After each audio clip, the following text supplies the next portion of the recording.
Welcome back to another episode of the Forester Podcast. Really excited about today's episode. We got special guest Rick Kutcher with us here today. I know we've kind of teased about doing my load development and how I find a load, and I thought, no better way than to bring on Rick. We've been good friends for a while. It seems we talk 3 or 4 days a week about anything precision rifle. So we're going to go over our load development, our loading processes, and then we had the listener Q&A email went out, and we grabbed a handful of those that we're going to go over together too. So, Rick, you want to introduce yourself, and then we'll get going. Rick Kutcher, been shooting PRS since about 2018. Started reloading back 20-ish years ago. Like everybody else, started out with a rock chucker and some RCBS dies, and everything's kind of just evolved from there. Yeah. How long have you been shooting PRS, you said? Started in 2018, so 7 years. Okay. And hunting and everything else? Since, forever. Yeah, since you're probably a kid, BB right? guns and chipmunks and Yeah. crows or whatever we can shoot. How everyone starts, right? Yeah. So how did you two get to know each other? Just through PRS or? Yeah. Well, Rick, you're running the matches in Wisconsin, too. Well, there's a few of us that are doing it. Myself, Brian Cesar, and Chris Gobelli run WPRC. When I got to know you, though, was when Ken was running it, and you were one of the quietest guys I had ever met. Didn't say a word, and that's actually not true. Yeah. you got to break the shell first. Yeah. Right? Yeah. So, I don't know. It's probably been 5 years then. Yeah, probably 5 years. And it seems like our relationship's growing more and more. And if we go a couple days without talking, it's like something's wrong. Yeah, Michelle, my wife will ask me if I've, talked to my boyfriend recently. Yeah. So. Yeah. So how long have you been doing the PRS in Wisconsin then, in the capacity you are? So I took over so Ken Wheeler was running WPRC. When he bought the PRS, kind of selfishly, I was asking him, well, what happens to us? What's going to happen with WPRC? Because I know you're not going to have time to do everything. And he says, funny you should bring that up. And then he asked me if I was interested in doing it. I said, well, let me chew on it for a little bit. So probably 3-4 months later, I said, yeah, I would take it over. So then I ended up taking over in 2023. So about 2.5, 3 years, something like that. I've been doing it now. Yeah, and the Wisconsin PRS community has been really thick ever since Ken's been doing it. It seems like your matches are almost always sold out. 100 shooters are showing up to these regional matches. Yeah, pretty close. When I first started with Ken, there was 40 shooters at a match, and then it just exploded the next year. Ken was selling out at 120 shooters, a wait list. If you wanted to get signed up for a match, you needed to do it in the first half hour or you were going to be waitlisted. It tapered off a little bit, but now it's building back up again. Yeah, awesome. And you've been a great resource for us, I know, in helping Josh set up the matches that we're doing down in Lauren, Illinois, for the Forester one. So, greatly appreciate everything there. That's been wonderful. Man, anything we can do to grow the sport, particularly getting more kids and women involved. We can get more wives involved. It just makes it easier for their husbands to come out and shoot as well. Yeah, absolutely. Yeah. Yeah, and I know, like, every Friday night before a match, I'm still calling you, like, hey, you set up this match. And one of these days you'll figure that out. Yeah. Oh, nope, you pulled your shooters too soon. Now you got to restart. the things that people don't know that match directors are doing, leading up to that match, there's a lot going on there. There is. So we want to get started on our main topic of, I think we've talked about my load process in general, but not really how I find a load. But let's maybe just start with our loading processes, what you do to your brass and how you prepare your brass, getting ready to shoot the rifle. So from where I start, we want to start with new brass or like fired brass?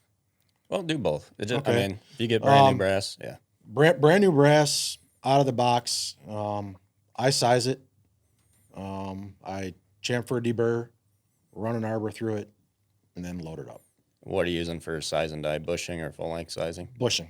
Does that have, so you said you used an arbor. Are you using the expander ball? I'm not. It's a separate step. Okay. It's a separate step. Back when maybe it's a habit I should get out of, but back when I started reloading, there weren't different sized arbor balls. It was, this is your arbor, you're going to run it. So you didn't have any flexibility there. So I just stopped using the arbor ball and then just went to a separate mandrel. Yeah. Yep.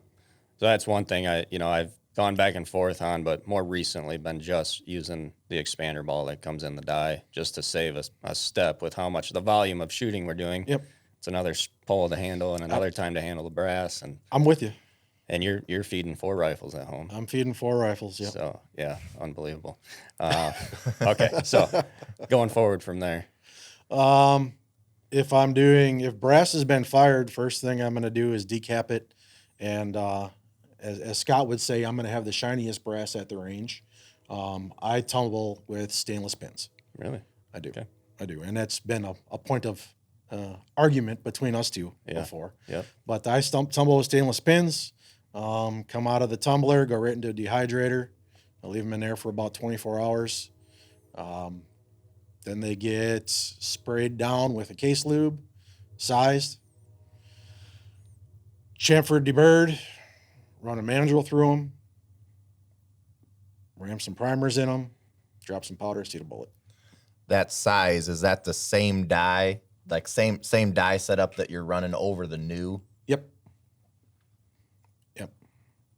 Just it doesn't happen as much anymore, but you'll open up a box of new brass and you can see some of the necks aren't round. Some got dings in them, stuff like that. So I just started running everything through a die, so I know I'm starting out with consistent necks all the way through the process. Yeah, I like to size them anyway too, because then that kind of replicates what they're going to be anyway after they're fired and resized. So really, you have the extra step of running the mandrel, and then very differently is the wet tumbling, which obviously you're getting good results. Again, advocate for, if you're getting the results you want, keep doing your thing. But it seems like, you're not denting bullets, are you? Nope. So, in our test, it seems like the cleaner brass has more force and stick to it, and that can be a cause of some of that ring or dent on a bullet. Well, And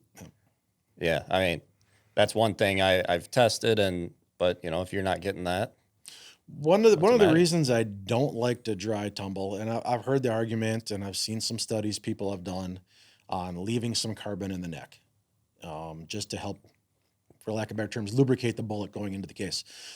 My contention is, how do you know how much carbon you're leaving in the neck? Are you taking the same amount out every time you dry tumble? Yeah. Don't know. Nobody knows, right? If I wet tumble, clean is clean. Right. That's kind of like the barrel cleaning process argument. Yeah. Yep. Yeah. Okay. When you wet tumble, is it systematic also? I guess like I'm gonna wet tumble in these pins with this for this long. Yeah, it's going to be a 3-hour wet tumble. I want the necks clean. I want the primer pockets clean. It's going to go in the wet tumble. It said 3 hours, Dawn dish soap, and some Lemmy Shine, and yeah, I'll let it tumble.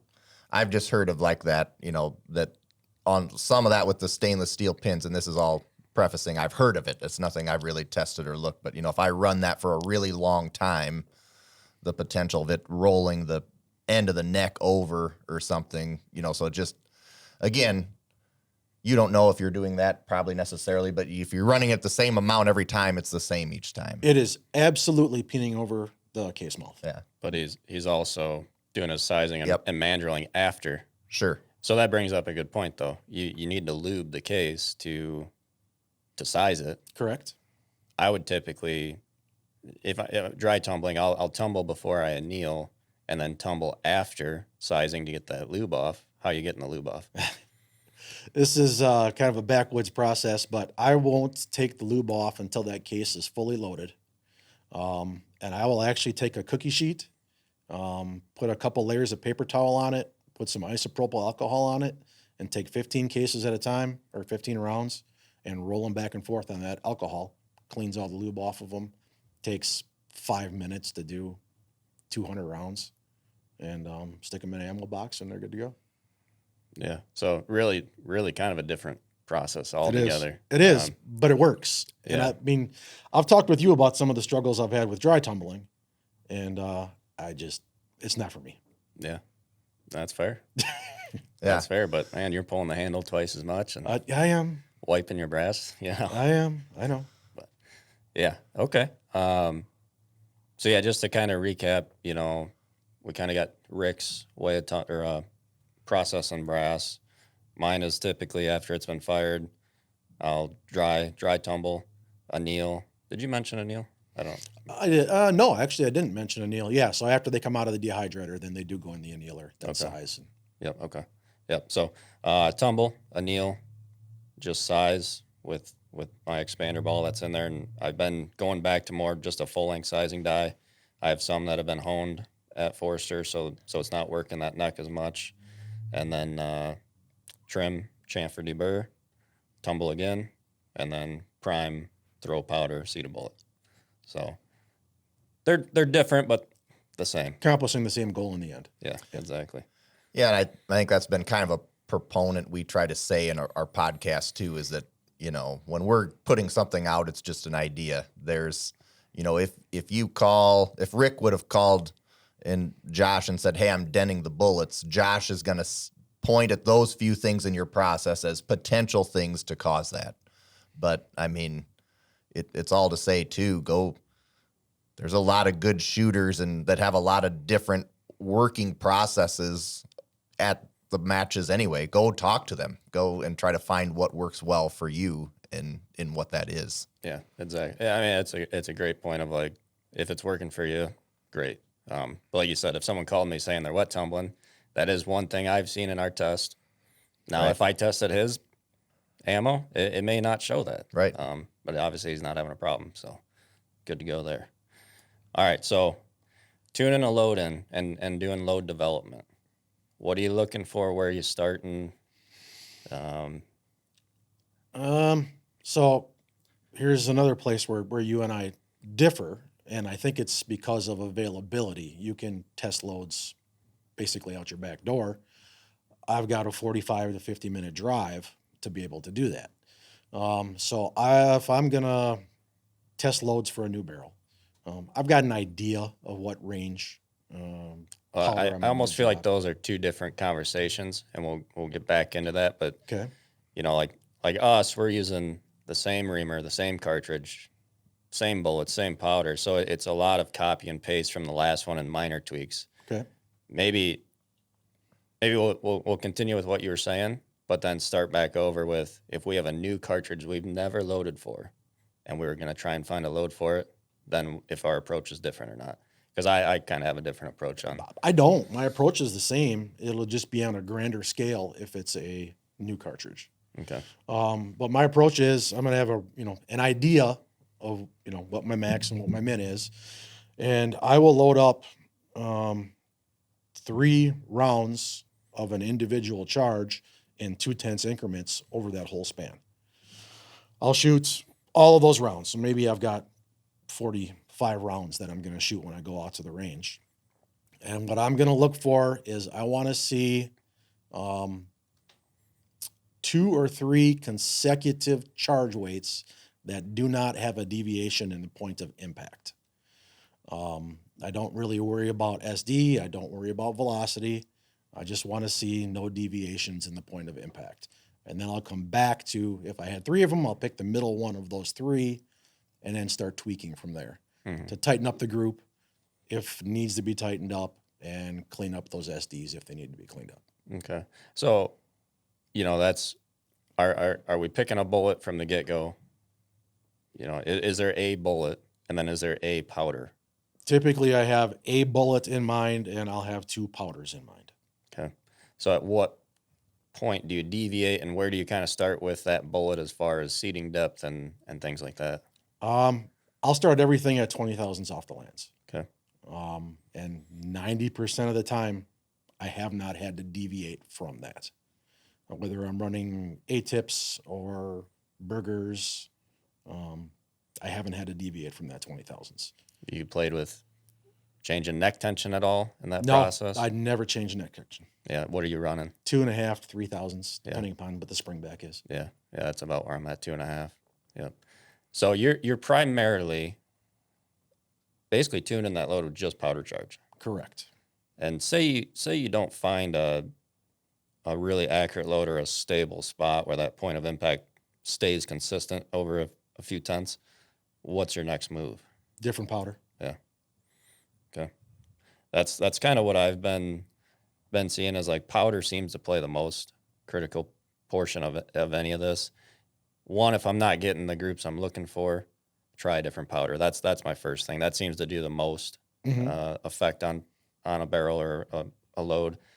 And then I have kind of gravitated towards what you're doing there as far as looking at point of impact. But I'm also watching the chronograph at the same time to see if there is. I used to just look at flat spots, and I don't think there's really such a thing. I mean, there is, but it's tougher to nail that down than what the bullet's actually telling you on paper. I'd agree. So, like when guys are testing this load, essentially what you're saying is, say we got 30 grains of Varget, and it's a 10th high and a 10th left, and through 30.4, it's in that same spot. Well, all of a sudden we get to 30.6, and now it drops down to dead center bullseye. So we dropped, and now we got it. The next charge, 30.8, it dropped a little more. Yep. And then so on. And you'll find a spot where they just all kind of go in the same point of impact. And then that's what you're looking for. That's what I'm looking for. Yeah. Okay. So it sounds like you said, though, do you then, Josh, mess more with seating depths? I tend to. Yeah, I kind of have a dual approach. I'll actually typically start at a little farther off than Rick does. I'll start at like 40, just because I've seen from like 0 to 20, it seems like the velocity is naturally a little faster because we're closer to the lands.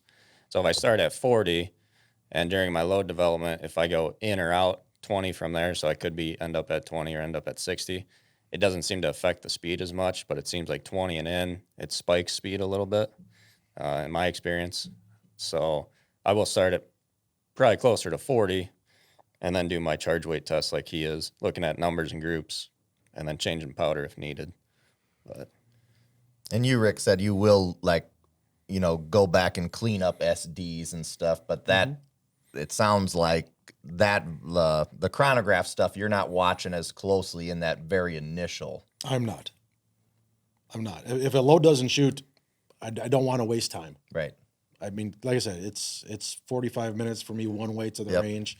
I need to get as much pertinent data as I can right then and there. If it doesn't shoot, then I forget about it.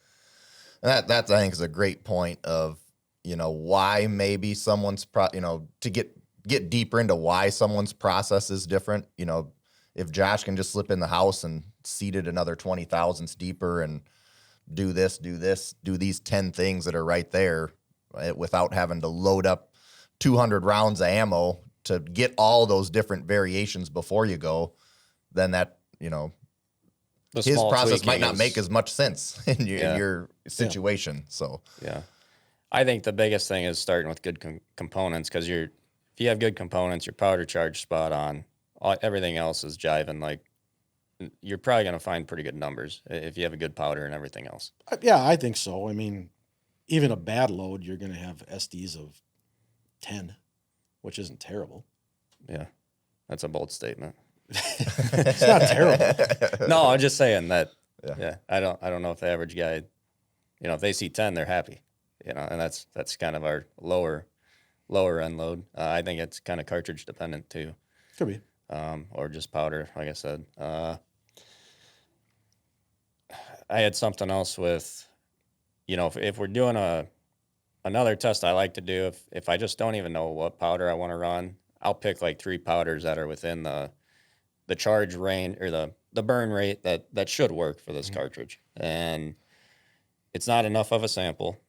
So you sample guys are probably going to hound me, but if you just did like one shot in 0.3 grain increments over what you think your min to max should be, and just shoot them all hold the same spot, but don't care where it goes.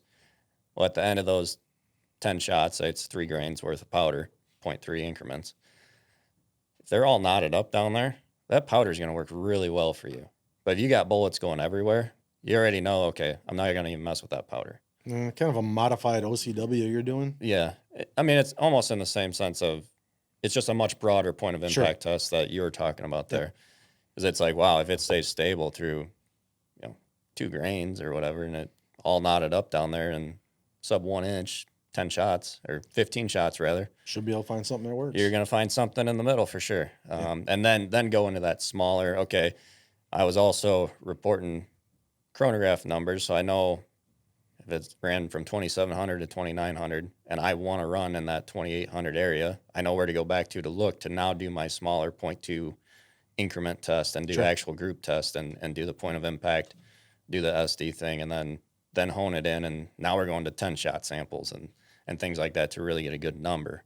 So that's kind of 2 approaches I take. And then if I'm really close on something, I got really good numbers, groups are decent, then maybe fudging the seating depth to do that final accuracy tune-in is how I approach it. Yeah, I haven't. Just this current barrel that I'm shooting right now is the first barrel in the last 10 that I've had to run a seating depth other than 20 thousandths off the lens. And you have any idea why? I haven't the foggiest idea. Yeah. Is the speed different? Is it a pressure thing? No, speed's right where I would have expected it to be. It just was not happy at 20 thousandths off. Yeah. Yeah, I know, we just got back from the national finale, and the week before, I was just verifying some things, and yeah, the gun was shooting well, but I'm like, it could be better. So I did a seating depth test. I left my powder charge alone, and I just did, was it like 4 or 5 thou splits from where I was to just deeper in 5 thou increments, like six different tests.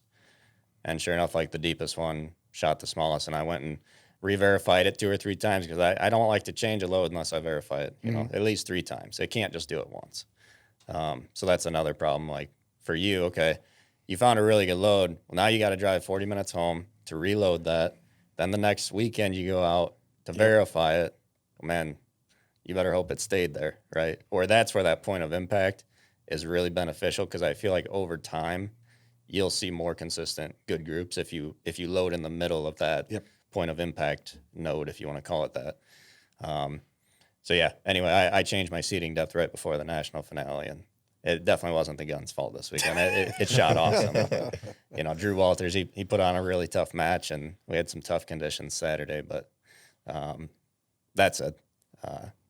Yeah, I think, for the most part, looking at the outside in, it seems like powder type and powder charge are certainly what skews our groups the most. Do you agree? Yeah, I agree 100%. Okay.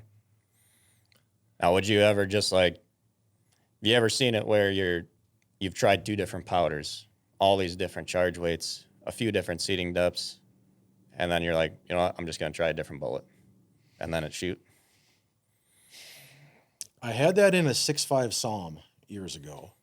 But as far as any of our competition barrels or cartridges, no, I've never had that be an issue.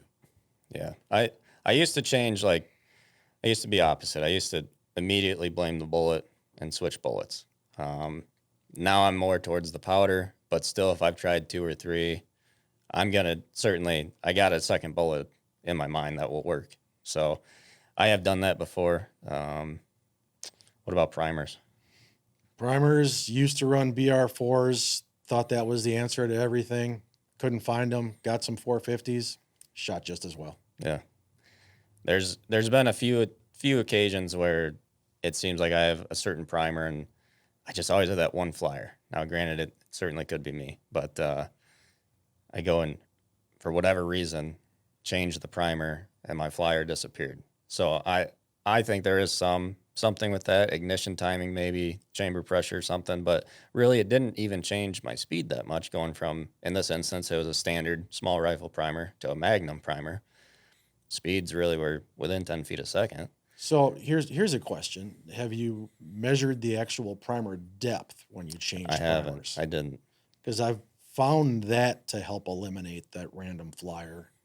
And I think that was one of our listener questions that we may get into here in a little bit. But yeah, it's interesting. I didn't, and that cup thickness difference could be the difference in that one's only 2 thou under flush and this one's 6. Yeah. And that could be the difference. So kind of the theme or whatever I'm noticing as you both talk about your different processes, though, is that you kind of have like, hey, whether they're the same things or not, you have this small groups of things that you're looking at first. Like right now you're kind of getting into the weeds saying like, okay, I'm going to flat out switch a bullet or measure a primer or find that. It sounds like those are kind of the real fine tuning things that come in. But as far as the bulk of your development, you kind of have a do this, then this, then this, and that's kind of. I mean, we're chasing a 3/8 group to a quarter. Right. I mean, we're talking an 1/8 of an inch better, right? Right. Yeah. I guess what I don't want is someone that's, shooting a quarter trying, that it is, you have to be able to shoot you have to be able to shoot that as well. To be able the to whole measure system needs to Yes. be perfect, Right. essentially, too. Right. So I just want to avoid, people starting out to like let's go start measuring a primer just because that's where we should go.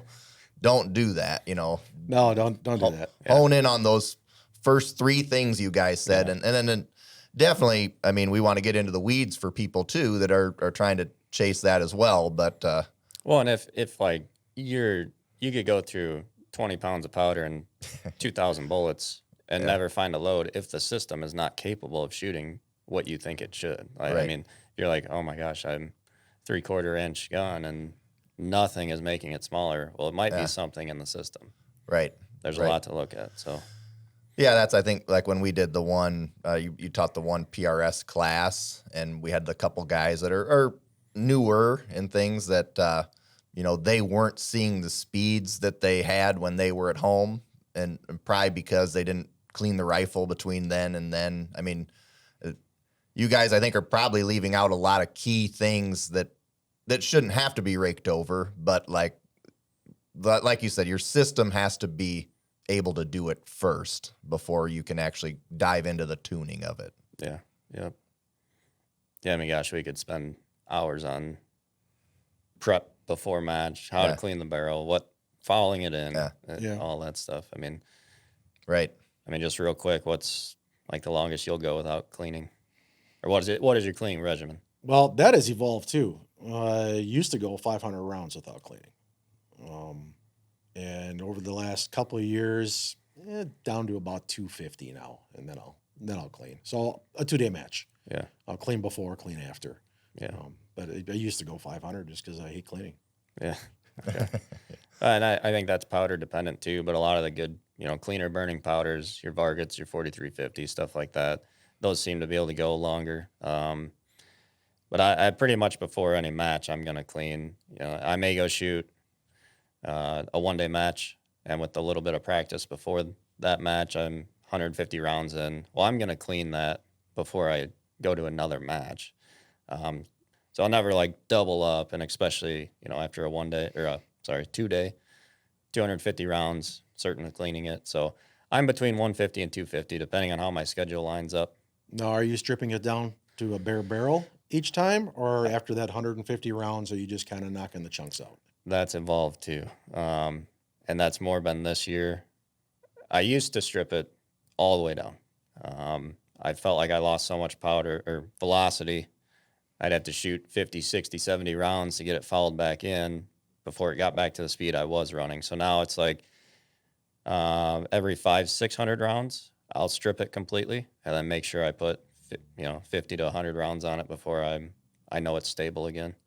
But typically just using C4 or something to knock the carbon down and get the throat clean, not getting the barrel mirror shining clean. But then at that 500-600, I feel like I do strip it all the way. So it basically resets it every 3 or 4 times throughout its life. Sure. Typically running 2,000 rounds on these barrels and pulling them. Not that they shoot bad at that point, but I'm not going to drive halfway across the country and find out that it wants to take a shit. So that's where I'm pulling them, whether they're shooting good or not. Yeah, I pull at 2,000 as well. It's not worth the risk. Yep. Okay. So I guess I could kind of hit a couple questions that might send us down some other avenues. So like we'd send an email out, put some things out of people trying to ask some questions, and we might do just a podcast episode at some time of where it's just that kind of Q&A. But a lot of this fits right into load development because that's where we're at. So one of the questions we had sent in was, what SD number is good and what aspect of reloading has the greatest effect on it? It's a short sentence, but a pretty big question. I'll go first on that one. I would say the biggest impact on it's going to be having a consistent charge weight. As far as what is an acceptable number, depends on what you're trying to do. Are you deer hunting in Wisconsin where you're shooting 100 yards? Doesn't much matter. Dump powder in it and go. Dump powder in and go, right? If you're going to go out west and want to shoot an antelope at 800 yards, you're going to want to have that SD number 10. You start getting much higher than that, and you can see enough elevation deviation that you could slip one over or under that animal. So what to you is consistency in that powder charge? I typically sub half a tenth. Sub half a tenth is what I consider a consistent charge.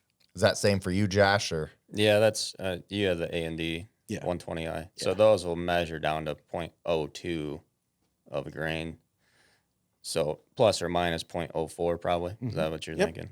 It's basically 2 kernels of powder. So yeah, I guess my answer, acceptable SD, I'm going to go more the match route. If I get north of 7, I'm tweaking something to make it sub 7. But if it's 7 and it's shooting just one teeny tiny hole, like bullet and bullet, I have confidence in that. And a lot of our targets, once I get past that 800,000 yards, they start getting taller anyway, and we'll eat that up. And really, I've even, now the F-class guys will talk about, barrel harmonics, and they may have not the best ES, but they're stacking them at 600. And their point of that is saying, well, when the barrel's at its lowest whip, that's your faster shot, and at the higher whip, that's your slower shot, and they're lining up, coming in at the same point. I can't prove that, but I have shot on steel at 600 where... And neither can they, but yeah, like, to be honest about it. My ES was 30. I watched shot for shot, and it stacked them. It's like, okay, mathematically, if you change that 30 feet a second, it's going to tell you to come up, X amount or down X amount. So it's like, okay, at what point does it start to matter? But I typically shoot for sub 7. 9's probably 9 to 10. That's where we're getting into that. It's acceptable, but I'm going to start fudging with my loads to get it lower. So, and as far as most important, I think that's kind of a loaded question. Obviously, you need to start with good components. The brass needs to be consistent and how you're sizing it, consistent, neck tension and all that. Don't run it through a bushing die on one and just through a mandrel on the other or something and have 1 thou of tension and 4 thou of tension. And then the powder charge. And I think that with that load development, finding that powder charge that produces that low number, consistent speed, but then also throwing it consistently at the same time and having such a good product or scale that can read to such a small displacement really helps too. Yeah, and I think, so one of the things that this probably transitions pretty well into as far as another question that we had is, some of it you mentioned is like, well, what's a good SD? And it's like, well, are we shooting buffalo at 200 or are we that kind of question? So this is like, kind of a question. I think they're kind of looking for, they want to be good, but they want to be the simplistic. So I guess, how do you balance your reloading for your hunting loads versus your PRS loads? Like are there any corners that you cut anywhere or things that become more or less acceptable? Some of it, I understand you're probably like, if you're into this, you're pretty particular anyway. So you're going to probably make those be pretty equally particular. My hunting gun is literally my match rifle with no weights in it. and Yeah. a different caliber. So like my expectation of precision is the same. Now, like I'm not gonna get bent out of shape if it shoots half inch versus a quarter inch. And my SD's similar, sub 10 would be definitely the goal. But the way I approach a hunting rifle is I'm going to try and run that as hard as I can, as safe as I can, with the best accuracy. Whereas my match rifles, I'm running a much milder, slower load, consistency, make sure I don't have pressure if it's wet out, all those things. Where my hunting load, I'm like, I want a laser beam. So my goal is shoot it as fast as I can, as accurate as I can. So I don't know if it's different for you, but I changed nothing in my process between a hunting rifle or a match rifle. Keep everything the same. I don't push them as hard as I can. I've hunted places where it's wet and it's cold, and I don't want to pressure out when I'm trying to shoot at a mountain goat and I yank the first shot. I don't want to pressure out and have that case get stuck. I'm not blowing primers out of the back of it, but it's going to be, find max and come down a grain, essentially, for me. But or wherever it shoots good. I mean, Sure. if it's not shooting good up there, I'm going to go for accuracy first, then the speed component comes into play. But a lot of my hunting is open plain coyote hunting, and I can't always trust that rangefinder to hit flat surface out there at 600-700 yards. So I need as much, give in that system as I can, and flatter shooting the better. So if I'm off 30-40 yards, it's not as big of a deal as us running our slow 2,800 feet a second with the bullets we're shooting in PRS. We know those distances in PRS, so speed's not so important. Where if you're using a laser rangefinder and you're off a few yards, not a big deal if you're screaming. So that's my thought process, and a lot of mine, is coyote hunting at distance. So it's maybe I'd change if it was, I'm shooting a moose at 200-300 yards, totally different. Right. But I don't have those experiences. So yeah. And I get their kind of question, like you mentioned, you don't change your process at all. But some looped into that question is like, are you changing up what dies you're running? Are you running more neck tensions? Are you, how much does concentricity matter? It's a big question they had, but I'm trying to. Everything's the same. Yeah. Basically, we're going for precision. Right. Except me on my instance for coyotes, I'm going as fast as I can, but everything else is the same. I want that rifle to shoot as well as it can. Right. Yeah. I think sometimes when they ask the question about like the neck tensions and stuff, that might be a bigger question for different shooting sports than what you guys are in. You're still moving around and bouncing around. You have to be sure you have a neck tension. You're not soft seating a bullet or anything like that. So your difference from what tensions you're running for that versus hunting are, likely the same. You'd kind of mentioned, but one of the other ones here was probably asking us to go a little deeper into the primers thing. I know both of you kind of already mentioned that you've noticed in consistency and primer depth being a difference, and you've kind of said in some instances trying to remove a flyer that changing a primer made a difference.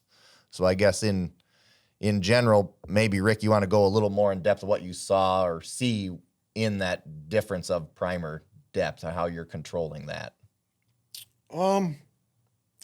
Man, it's more just anecdotal evidence than it is anything else. Like Josh said, you periodically have a real nice 10-shot group or a good, real nice 9-shot group, but one pulled out, and it doesn't make sense. I broke a good shot. So it was just something started experimenting with, and I used to seat my primers about 2,000 to 3,000 deep. I thought, well, I'm going to go the other way. I'm going to mash them all the way down, which is about 8 thousandths. And those odd flyers seem to go away. So could I directly correlate it to primer seating depth? No. Does the evidence point that way? Yes. Yeah. Yeah, and I think, a lot of people have that kind of, if you read the books or look at, they're going to say go that 4 or 5 thousandths, 2, 3 thousandths under, something like that. So, I think acceptable is like 2 to 6 typically. yeah. But yeah, I haven't done an actual legitimate test and been able to change the actual depth. So I don't really have any more on that, except that I have seen what you mentioned. Seems I've got rid of a flyer by changing the primer. Again, was it anecdotal or Or was it that primer was then taller, so then you actually crushed that one? It's nothing you were actually measuring to tell for sure. Yeah, not sure. Yeah. I'd say a lot of these, there's a lot of solutions in reloading and shooting that have evidence behind them, but then there is just a lot of anecdotal that, we can blow a lot of smoke saying we know what's happening inside that rifle, but in the end, no one's measuring it or seeing it necessarily. Yeah, and my favorite saying still, as of recently, is change one thing, it changes 7. Change 7 things, it changes nothing. So yeah. The biggest thing is get out and shoot and test your stuff. And that's how you're going to find your answer. Yeah. And confirm what you tested. Yes. Yep. And I really think there's a huge part of that point. Watching a lot of guys just look at the chronograph numbers and the group size in general, and what Rick's doing and now I've adopted is that point of impact. Being in the middle of that, I think, is huge. I feel like I've messed with my 0 less this year than ever, just because I'm in the middle of that, charge weight zone, whether it gets hot or cold, it's staying consistent. My point of impact is, and also being a little more knowledgeable about environmental effects and things like that. But I just think that helps with consistency. So read the groups, look at the paper. Yeah. I think, when it became easier with the Garmin's and stuff coming out of people being able to chronograph and read those numbers, that maybe they're staring down at that screen and not as much on the paper sometimes. Mm-hmm. And both are good clues. Exactly. But, use all the tools you got. Right. I know before the magnetos and before anyone made the adapters to go on the chassis, you had to strap that magneto to your barrel. Well, now you're changing the harmonics of the barrel potentially. Now you're doing a speed test to get your numbers. Then you're taking the thing off just to shoot a group to verify it's a good group. So you're shooting twice as much, really. And some guys I know didn't even account for that or think of that. They got their numbers and it shot good. Well, the next time they go out to shoot, they don't have that thing strapped on, and now their groups aren't as good because I was acting as a harmonic balancer, essentially. So there's that, too. Yeah. I know a guy that changed his 0 the morning of a match with that thing strapped on his barrel. Perfect. Forgetting it was there. Didn't end well for him. Was it you? Yes. Yeah. No, it's just as we get more and more information, it's just kind of looking at those things that matter to you. That's probably important. But some guys are going to be happy with their deer gun that shoots 3 inches at 100. That's going to kill a deer if you're shooting inside 100. Right. Next guy, if it's not a third of an inch, he's back to the drawing board. Yeah. So. Yeah. So Josh, have you seen great numbers, but bad results on paper? Yep. And I've seen terrible numbers with really good results on paper. Same here. So I've seen both. The balancing act is where the money's at, though. Well, it kind of goes back to what you said before, look at the numbers and read the paper. Both of those things matter. Yep. Yeah, I've even had many people reach out. They're like, gosh, that gun is hammering, but my SDs are 15.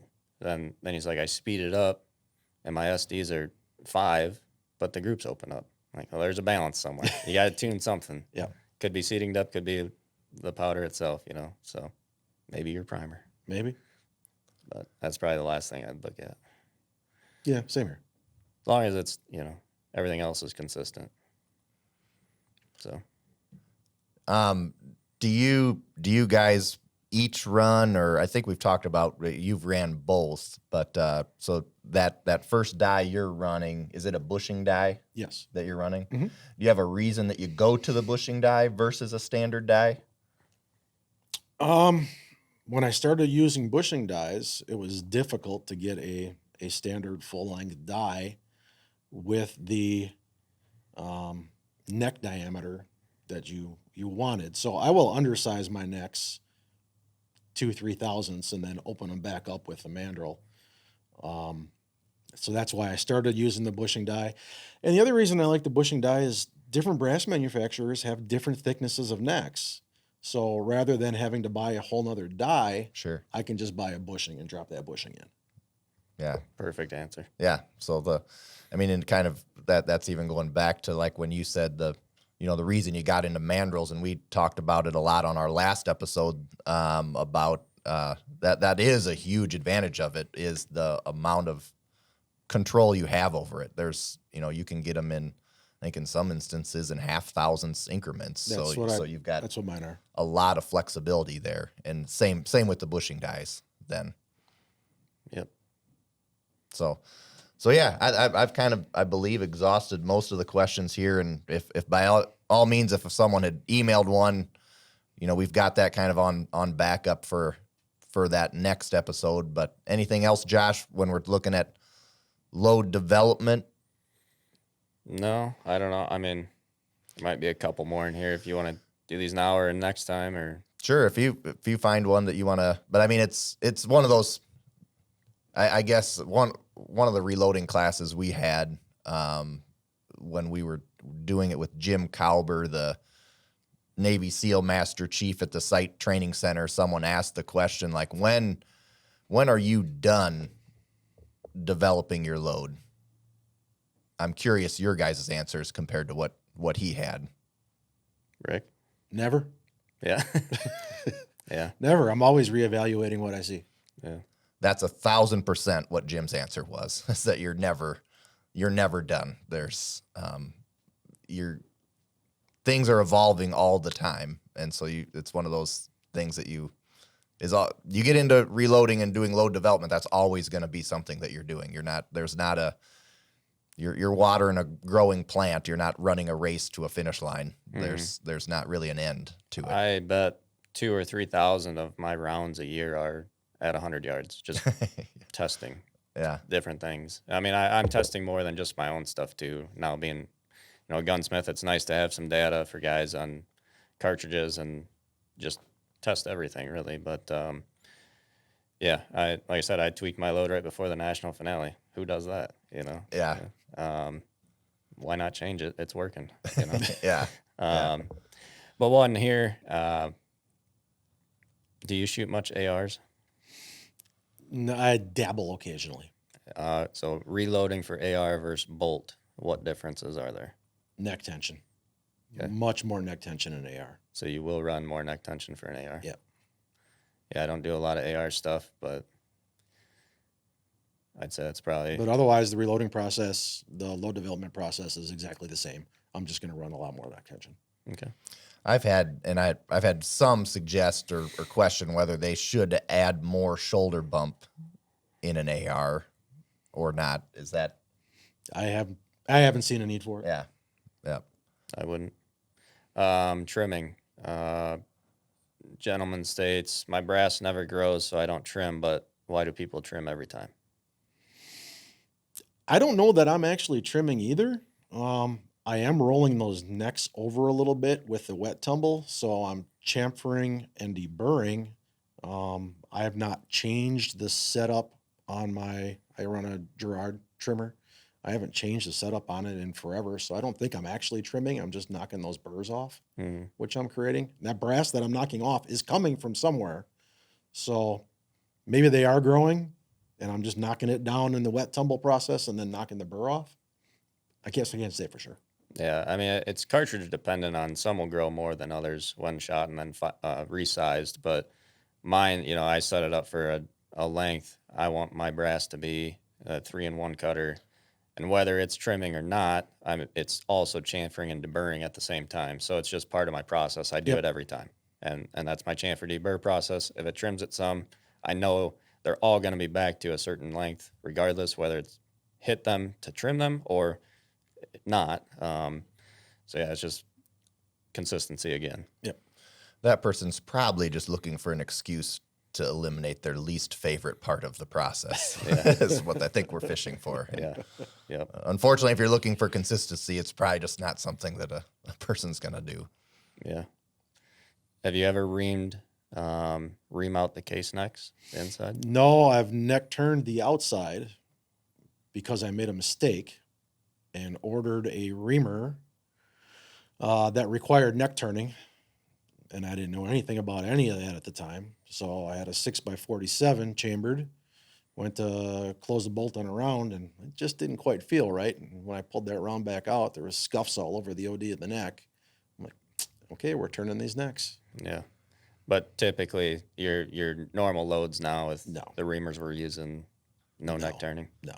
You ever see a donut at that neck shoulder junction? I've never had a problem with it. Yeah. Yeah. So I think a lot of, if you're doing that so minimal amount of working like you're doing, that makes a world of difference. If you're not moving a lot of brass, it doesn't then flow to places we don't want it. Just haven't seen it. Yeah. I've heard of it. I've heard guys talk about it. Never seen it. Yeah. Are you typically above, I know the reamers you're using now because they're in my toolbox at home. They are. But are you ever seating below that neck shoulder junction with, the bearing surface of that bullet? Yeah. My daughter, she's running a 6-dasher with a 104 freebore running a 110 A-tips at 20 thousandths off.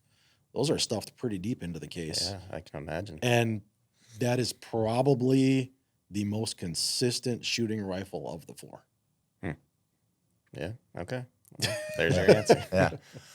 I wonder when you guys have like your process and, how much do you think it helps being that when you do chamber that next dasher that it's ran with the same reamer that your previous dasher was cut with? I guess what I'm advocating for or looking at is like that there potentially is some advantage in that custom rifle building versus, you kind of know what you're getting, and if that helps at all with the load development. Yeah, sure. It certainly shortens the process because now you've got a good idea of what window of charge load this particular barrel is going to want to run in because it's chambered the same way. Now, is that a hard and fast rule? No. Is it a good guideline? Yeah, it should put you in the ballpark of where you were on your previous barrel. Yeah, you already know where the lands are going to be with that bullet, so your measurements are similar. And then even if you're reusing that brass by using the same reamer, it should be apples to apples and not have an issue running that same brass. So that helps a lot too. Yeah, I would think it should if you're kind of using some of the same. Now that's not saying that obviously you wouldn't. It's not a cookie cutter where this rifle now is the same just because it is a Bartline barrel and that reamer that cut it. I mean, there's just too much else going on, but it gets you in the wheelhouse to start. Yeah, I mean, my last 3 6 GTs were same load. 2 of them were within 5 feet a second, so basically same speed. And the other one, whatever reason, it's 20, 30 feet a second faster. Same. Everything else is the same. Yeah. Why? It could just be barrel. Is it tighter bore? Not sure. Right. Still shot good. And then if you want to, slow it down. Take 2/10 out of it, and it'll be 20 feet a second slower. Yeah. So. Well, I think we at least threw out a lot of ideas for some load development for people.